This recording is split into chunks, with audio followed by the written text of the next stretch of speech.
கந்தர் கலிவெண்பாவை இயற்றியவர் யார்? முதல் கேள்வி, கந்தர் கலிவெண்பாவை இயற்றியவர் யார்?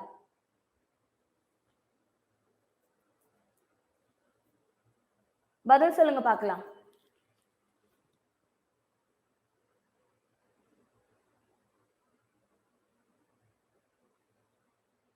வெயிட் பண்றேன், உங்களோட ஆன்சர்ஸ் ப்ரொவைட் பண்ணுங்க गाइस. லைவ்ல இருக்கீங்க but it's okay. Haransha, Krishnarathi, Hariraman. Okay,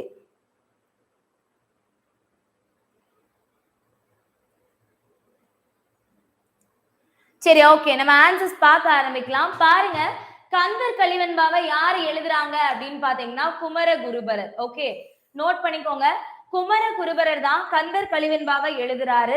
இந்த கந்தர் கலிவெண்பா நூல் இருக்கு இல்லையா, இத வந்து குட்டி கந்த புராணம் அப்படின்ற இன்னொரு பெயர் கொண்டும் அழைக்கிறாங்க. என்னது? குட்டி கந்த புராணம்.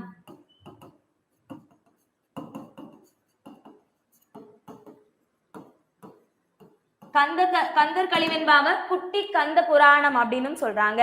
சோ இதை எழுதுனதான் யாருன்னு பார்த்தோம், குமரகுருபரர். குமரகுருபரனுடைய காலம், குமரகுருபரனுடைய காலம் என்னப்பா? காலம் சொல்லாமா?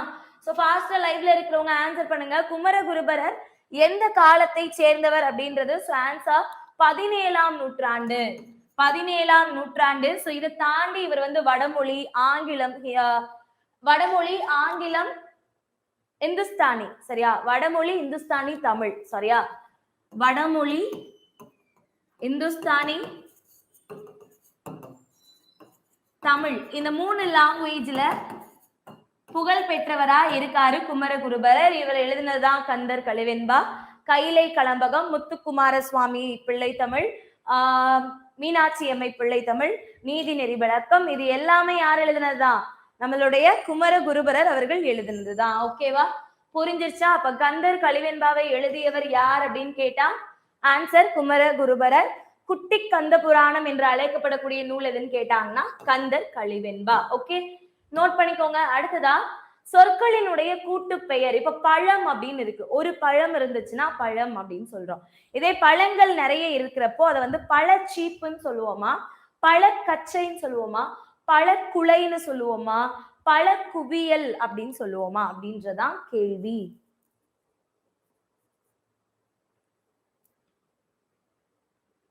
பழம் நார்மலா இங்க வந்து ஒரு பழத்தை மட்டும் உங்க எடுக்கல, மொத்தமா எல்லா பழங்களையும் சேர்த்துதான் குறிச்சிருக்காங்க. அப்ப நான் என்ன சொல்லணும்? பழக்குலை அப்படின்னு சொல்லணும். ஓகேவா? பழச்சீப்புன்னு சொல்ல முடியாது, வாழைக்கச்சைன்னு தான் சொல்லுவோம், பழக்குவியல் சொல்ல முடியாது, நம்ம கற்குவியல் அப்படின்னு தான் சொல்லுவோம். சோ எனக்கான ஆன்சர் பழக்குலை அப்படின்றதான் சரியானது, பழக்குலை. ஓகேவா? நோட் பண்ணிக்கோங்க. Answer C. Okay, next question, third one போலாம். அன்புள்ள அம்மா என்ற நூலை படைத்தவர். அன்புள்ள அம்மா என்ற நூலை படைத்தவர் யாரு அப்படின்னு கேக்குறாங்க. சிற்பி பாலசுப்ரமணியம், கவிஞர் மு. மேத்தா, ஆர். பாலகிருஷ்ணன், கவிஞர் சுரதா.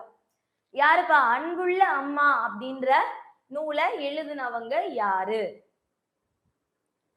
ஆன்சர் பண்ணலாமா? ஃபாஸ்டா? ரெடியா?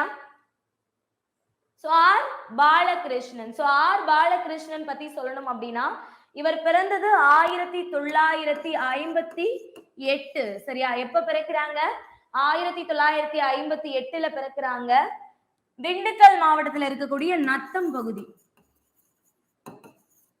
திண்டுக்கல் மாவட்டத்தில் இருக்கக்கூடிய நத்தம் பகுதியில இவர் 1958 பிறக்கிறாங்க. சோ இந்த அன்புள்ள அம்மா அப்படின்ற இந்த நூலை எப்போ எழுதுறாங்க அப்படின்னு பாத்தீங்கன்னா 1991 எழுதுறாங்க. அது மட்டும் இல்லாம இவர் வந்து ஒரு குடிமை பணி, அதாவது அரசு குடிமை பணியில இருக்கக்கூடிய ஒரு மெம்பர். ஓகேவா? நோட் பண்ணிக்கோங்க. ஆர் பாலகிருஷ்ணன், அவருடைய பிறப்பு வந்து 1958. இந்த புத்தகம் அன்புள்ள அம்மா அப்படின்னு சொல்லக்கூடிய இந்த புத்தகத்தை 1991 எழுதுறாரு. இவர் திண்டுக்கல் மாவட்டம் நத்தம் பகுதியை சேர்ந்தவர். ஓகேவா? நோட் பண்ணிக்கோங்க. நெக்ஸ்ட் क्वेश्चन, ஃபோர்த் क्वेश्चन போலாமா? நாலாவது கேள்வி. இரு உதடுகளையும் குவிப்பதால் உண்டாகக்கூடிய எழுத்து எது? இரு உதடுகளையும் குவிப்பதால் உண்டாகக்கூடிய எழுத்து எது? இ ஈ அ ஆ ப ம ஓ ஓ. சரியா?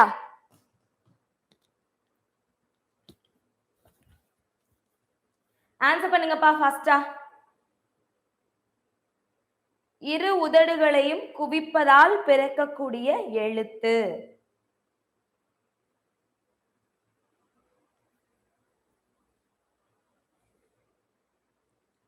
என்னதுப்பா? இரு உதடுகளையும் குவிப்பதால் உண்டாகும் எழுத்து கேக்குறாங்க. பாருங்க, இ ஈ உதடுகளை விரிப்பதால், ஆ ஆ வாயை திறப்பதால், பா மா இரு உதடுகளும் ஒட்டும் போது பா மா பிறக்குது. அப்போ ஓ ஓ ஓ ஓ ஔ அ உ ஊ இந்த மாதிரி 5 எழுத்துக்கள் உயிரெழுத்துக்கள்ல ஓ ஓ உ ஊ ஔ இந்த 5 எழுத்துக்களுமே உதடுகளை குவிப்பதால் பிறக்கக்கூடியது. சோ ஈன்றது இதழ்களை விரித்தல், இதழ்களை விரிக்கிறது மூலமா நம்மளுக்கு ஈ பிறக்குது. ஆ ஆ அப்படின்றது வாயை திறத்தல், வாயை திறத்தல் அப்படின்றது ஆ ஆ. உதடுகள் ஒட்டும் போது மேல் இதழும் கீழிதழும் இணையும் போது நம்மளுக்கு கிடைக்கிறது என்னப்பா? கீழிதழும் நுழையும் போது நமக்கு கிடைக்கிறது பாமா. ஓகேவா? சோ இதை வந்து நோட் பண்ணிக்கோங்க, இம்பார்ட்டன்ட். இரு உதடுகளையும் குவிப்பதால் உண்டாகும் எழுத்து ஓ ஓ உ ஊ ஔ. சரியா? அடுத்து 5வது கேள்வி. கருப்பு தெய்வத்தை தேடி என்ற தழுவல் நாடகத்தை இயற்றியவர்? கருப்பு தெய்வத்தை தேடி என்ற தழுவல் நாடகம். தழுவல் நாடகம்னா ஒரு மொழியிலிருந்து நம்ம இத தழுவி எழுதப்பட்டதுன்னு சொல்றோம் இல்லையா? இந்த நூலை தழுவி இந்த நூல் எழுதப்பட்டுச்சுன்னு சொல்றோம் இல்லையா? அதுதான் தழுவல் நூல் அப்படின்னு சொல்றாங்க. ஓகே, சோ பாருங்க. சோ யார் எழுதுனாங்க அப்படின்னு பாத்தீங்கன்னா, ஆன்சர் பண்ணலாமா? மு ராமசாமி, தே மாடசாமி, சே ராமானுஜம் அண்ட் ஜெயகாந்தன். யார் எழுதுறாங்க அப்படின்னு பார்க்கும்போது சே ராமானுஜம் அவர்கள் கருப்பு தெய்வத்தை தேடி அப்படின்ற இந்த நாடகத்தை எழுதுறாங்க. இதை தாண்டி இவங்க என்னென்ன நாடகம்லாம் எழுதியிருக்காங்க அப்படின்றத நம்ம பார்த்தோம்னா, புறஞ்சேரி, புறஞ்சேரி, பிணம் தின்னும் சாத்திரங்கள், பிணம் தின்னும் சாத்திரங்கள், இது எல்லாமே இவருடைய நாடகங்கள்ல குறிப்பிடத்தக்கது. ஓகேவா?